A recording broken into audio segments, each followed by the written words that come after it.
একটা ছোট্ট গ্রাম, সেখানে থাকে টুনটুন আর মিনি। 14 আগস্ট সন্ধ্যায় তারা দেখল স্কুলের মাঠে সবাই ব্যস্ত। কেউ পতাকা সাজাচ্ছে, কেউ গান প্র্যাকটিস করছে। টুনটুন অবাক হয়ে মিনিকে বলল, এত সাজসজ্জা কেন রে? মিনি হেসে বলল, অরে বোকা, কাল 15 আগস্ট, আমাদের দেশের জন্মদিন, স্বাধীনতা দিবস। টুনটুন চোখ বড় বড় করে বলল, দেশেরও আবার জন্মদিন হয় নাকি? মিনি মাথা নাড়ল। হ্যাঁ, আজ থেকে বহু বছর আগে আমাদের দেশকে ইংরেজদের শাসন থেকে মুক্তি দিয়েছিলেন বীর স্বাধীনতা সংগ্রামীরা।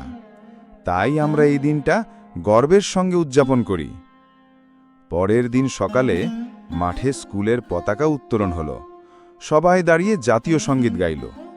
টুনটুন গলায় জোর দিয়ে গাইল আর মনে মনে বলল, এই দেশ আমার, এর মাটি আমার, এর আকাশ আমার, আমি গর্বিত ভারতবাসী।